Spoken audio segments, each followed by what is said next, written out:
Pada kesempatan kali ini, video kami akan membahas sebuah sejarah besar yang mungkin tidak akan bisa terlupakan sampai kapanpun, yaitu awal terbelahnya Pulau Jawa. Bumi pertiwi ini, khususnya Pulau Jawa, pada masa lampau memiliki sejarah yang sangat besar. Lalu seperti apa jejak-jejak sejarah mengenai terbelahnya Pulau Jawa?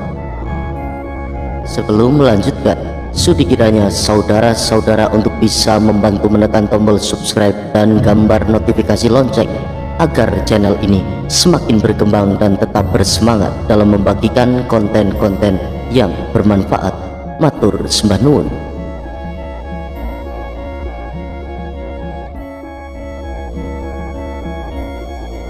Jauh sebelum saat ini tiba, Pulau Jawa yang saat ini membentang luas terpisah dengan Pulau Sumatera, konon sebelumnya adalah menjadi satu bagian di dalam wilayah, yaitu Pulau Jawa. Namun setelah terjadi sebuah letusan yang sangat hebat pada sebuah gunung, yaitu Gunung Krakatau, mengakibatkan terbelahnya Pulau Jawa menjadi beberapa bagian, di antaranya yaitu menjadi terbentuknya sebuah wilayah, salah satunya Pulau Sumatera. Meletusnya Gunung Krakatau yang memicu tsunami besar pada tahun 1883 dan menelan puluhan ribu korban jiwa ternyata bukan peristiwa erupsi terbesar gunung yang tertanam di Selat Sunda ini.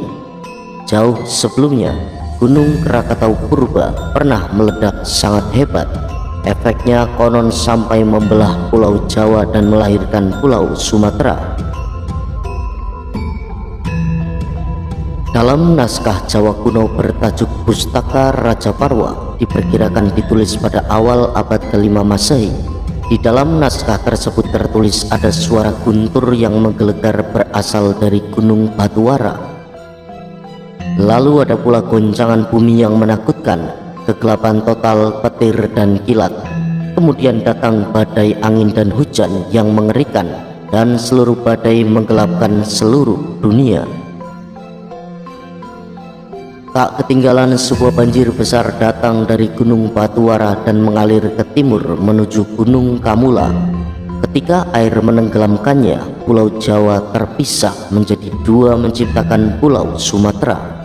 Demikian catatan yang termaktub dalam naskah tersebut.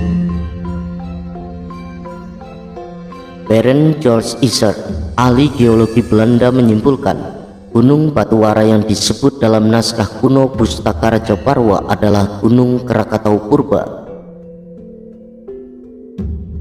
Guru besar Universitas Leiden yang wafat pada 11 Oktober 1967 ini memang kerap meneliti gunung-gunung api di Nusantara, termasuk Krakatau, Kelut, Galunggung, Merapi, dan lainnya.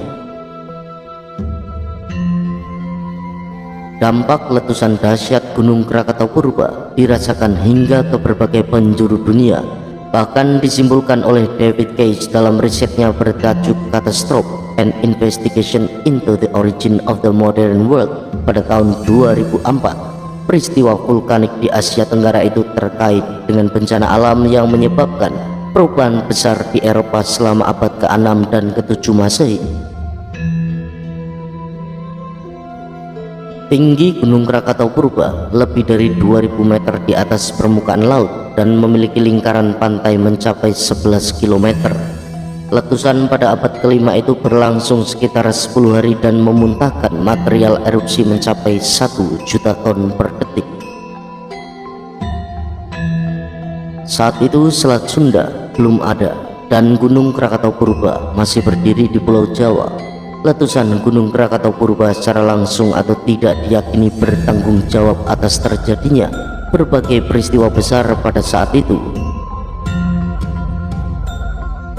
Peradaban kuno macam Persia purba di Asia Barat, Nasya di Amerika Selatan, juga Maya di Amerika Tengah mengalami keruntuhan pula, mengakibatkan melemahnya kekuasaan Romawi yang kemudian digantikan kerajaan Bizantium. Suhu udara yang terus-menerus mendingin pasca erupsi Gunung Krakatau Purba memicu mewabahnya penyakit sampar bubonik dan mengurangi jumlah penduduk di berbagai tempat di dunia secara signifikan. Dan dikutip dari buku Disaster and Humanitarian pada 2009 karya Benjamin Reiling, iklim yang tidak menentu itu menyebabkan maraknya wabah pes di sejumlah tempat dan terutama di Afrika bagian timur, dan menimbulkan pula kerugian besar bagi manusia. David Case pada tahun 2004 merumuskan beberapa kesimpulan terkait letusan Gunung Krakatau Purba. Salah satunya yaitu ledakan tersebut berdaya sangat besar dan mengguncang Jawa. Akibatnya sebagian tanah ambles yang membentuk Selat Sunda serta membelah sebagian pulau Jawa yang melahirkan Pulau Sumatera. Gunung Krakatau Purba hancur setelah erupsi dahsyat pada abad ke-5 itu dengan menyisakan kaldera atau kawah besar di bawah laut. Akan tetapi kawahnya membentuk 3 pulau, yakni Pulau Rakata, Pulau Panjang atau Pulau Rakata Kecil, dan Pulau Sertung. Dan setelah itu mulai terbentuk Gunung Krakatau baru yang telat juga meledak hebat serta hancur pada tahun 1883. Di lokasi bekas berdirinya Gunung Krakatau Purba dan Gunung Krakatau lanjutannya di Selat Sunda, lahir Gunung Anak Krakatau yang kini sedang meningkat aktivitasnya dan sempat memicu tsunami pada 22 Desember 2018 yang lalu. Begitulah pembahasan kali ini tentang awal terbelahnya Pulau Jawa, dan semoga pembahasan kali ini bisa menambah ilmu untuk kita semua. Matur sembah nuwun, mugi rahayu, sakup dumati.